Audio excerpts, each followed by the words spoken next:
Hey friends, Pastor Rich here. Hey, I'm coming to you from a whole different location. Actually, this is my house. This is my shop. This is a place where I come, I unwind. If you look around the shop, you're going to see all my little different hobbies and things that I use to do just for fun, to sharpen my skills, and to just be a human that loves God and knows that God wants me to enjoy life. So, hey, coming to you today, we're talking about week number 18 in the handles of power. So, guys, make sure if you missed the first 17 videos, you hit the subscribe button, and you also go back in the playlist that's attached and catch up on these videos because they have been changing my life. You know, it's allowed me to focus myself on a new attribute of God every week, and it's infinite. We could do it for our whole life. God is so big and so wonderful and so loving that He has a purpose and a plan for you. We're going to talk about that today.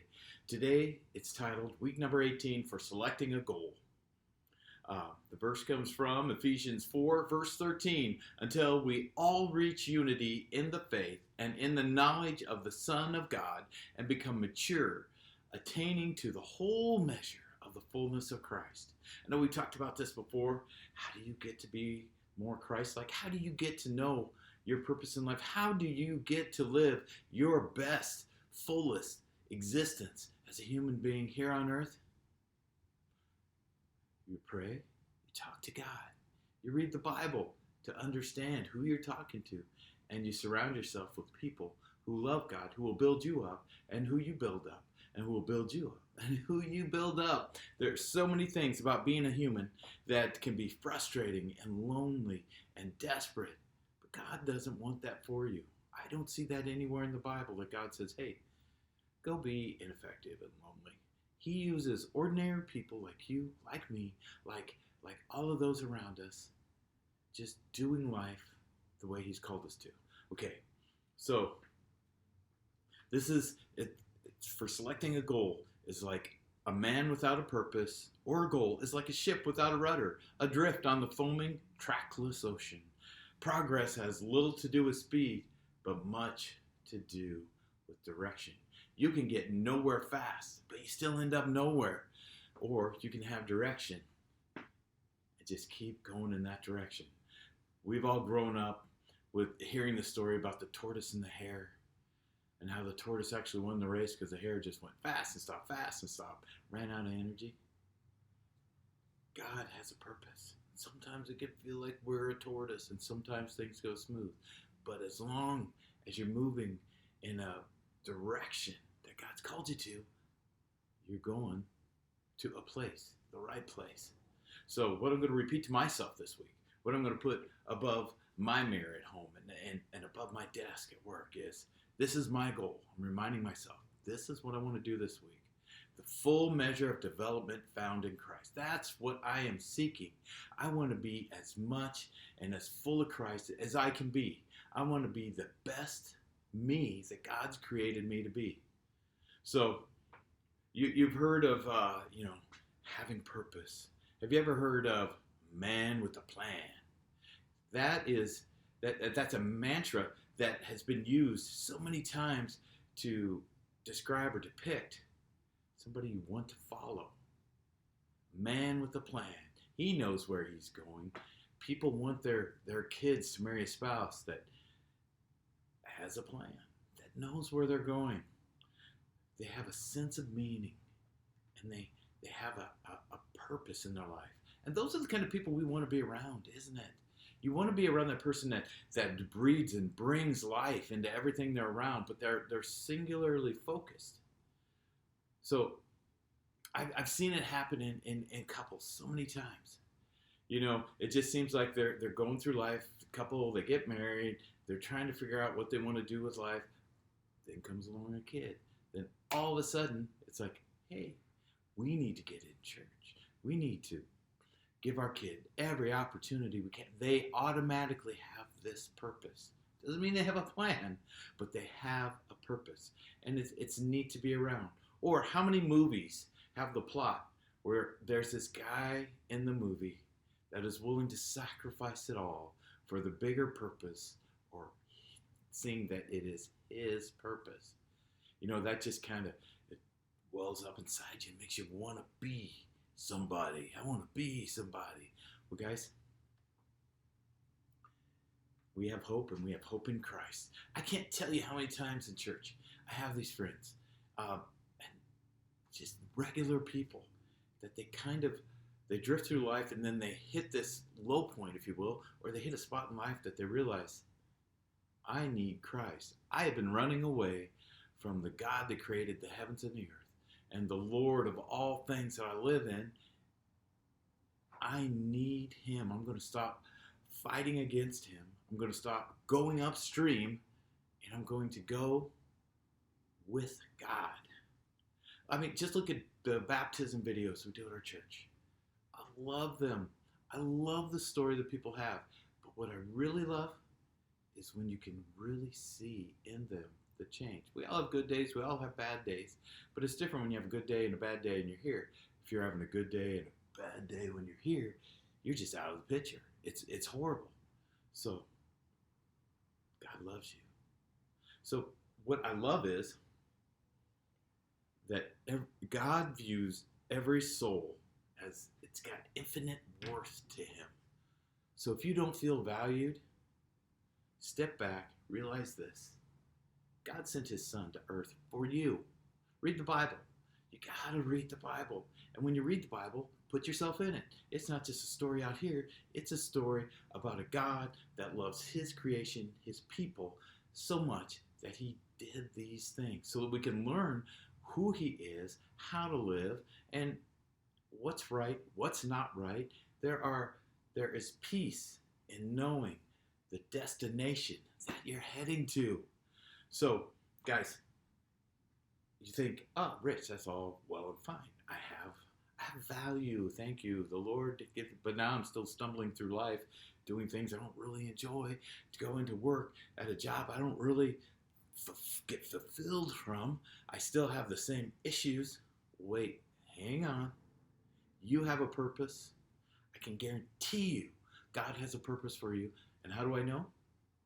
I read it in his word. Let's look at Romans 8:28. And we know that in all things God works for the good of those who love him, those who have accepted him, who have been called according to his purpose. His purpose.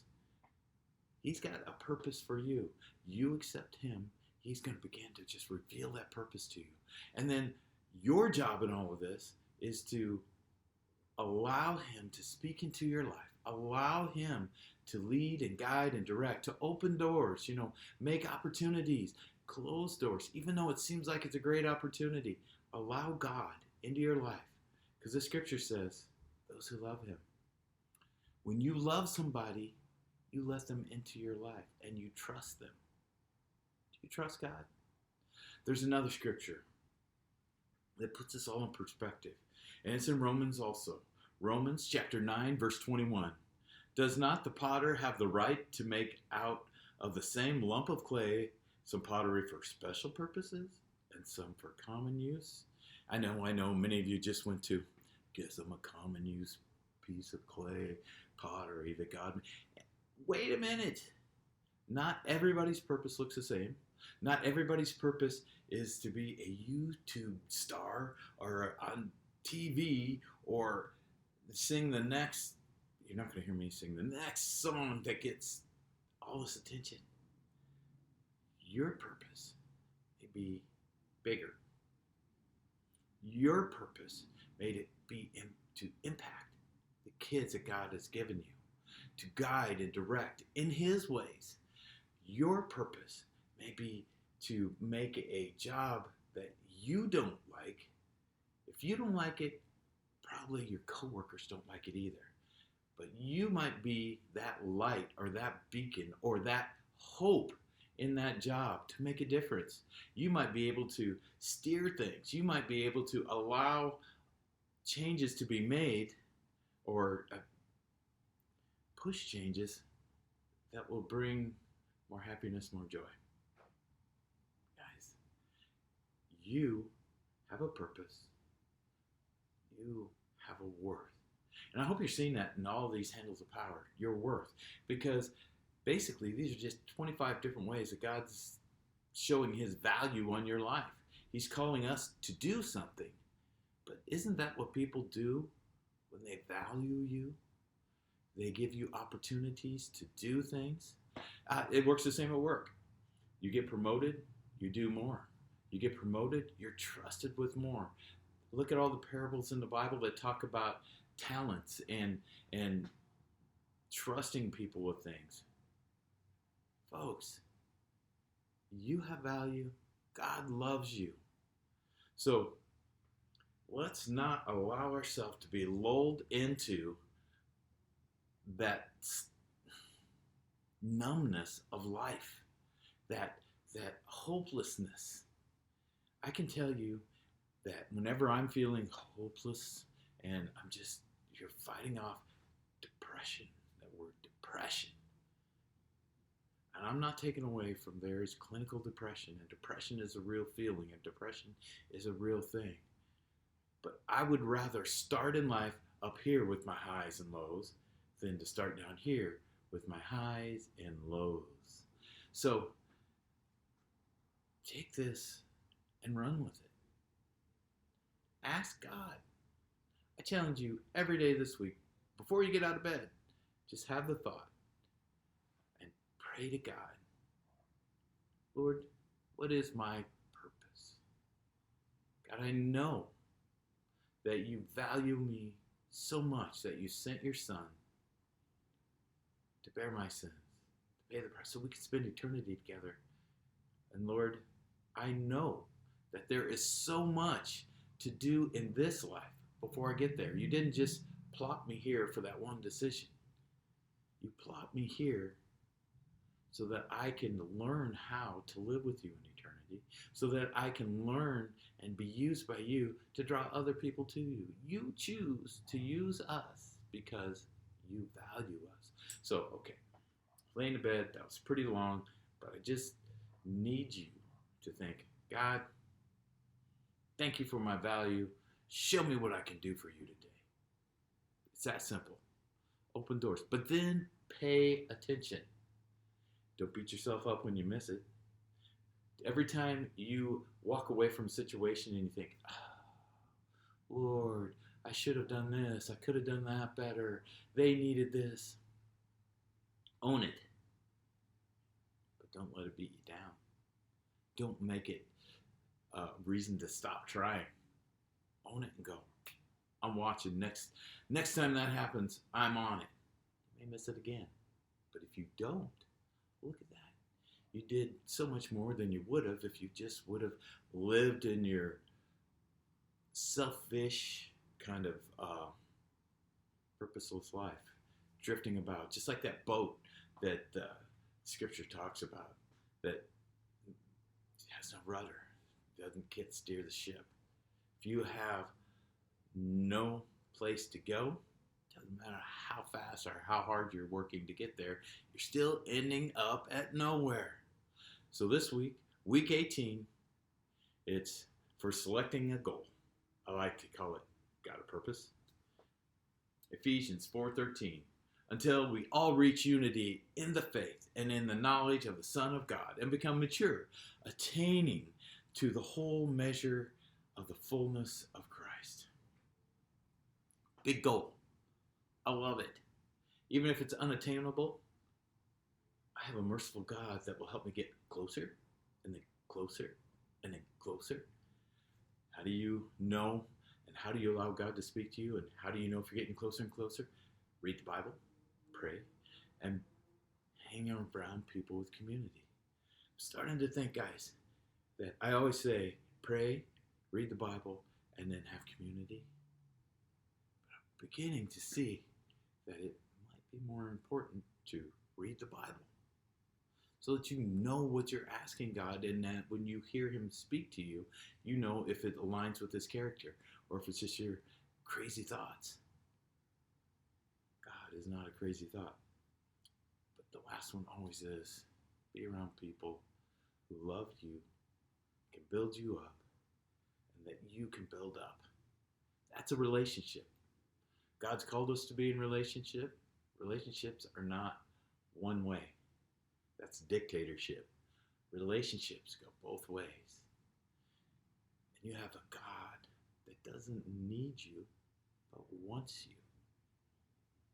So allow God to speak into your life and connect with God. Speak back to Him. Read His Word. I'll guarantee you, when you're reading the Bible, you'll go, oh, what's that mean, God? You just prayed.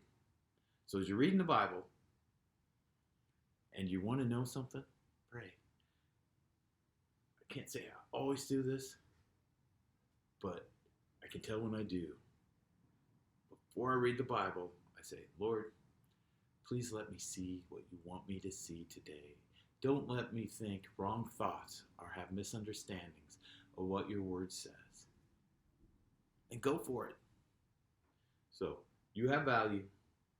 You are worth the blood of Jesus Christ. Guess what? You have a purpose. You have a reason for being. You have a direction in your life. You may not know the physical place you're going to end up, but who does? But you do know the direction to go. So steer forward, love God, and then like it says, a man without a purpose or a goal is like a ship without a rudder, adrift on the foaming, trackless ocean. Progress has little to do with speed, but much with direction. Again, doesn't matter how fast you go if you don't get anywhere. So what you're going to say to yourself every morning, every night this week, this is my goal. This is what I am doing. The full measure of development found in Christ. That's my goal. I want to fully be what God wants me to be. Because there's joy in that. There's peace in that. There is a relationship with the Lord that is so sweet and all that. Love you guys. I love the God you serve. And I can't wait to see how this plays out this week. If you're not feeling encouraged by 3 days from now, you're not doing it. And that goes for me too. I'm going to be forthright with seeking God's purpose in my life and His will. Take care. Love you guys.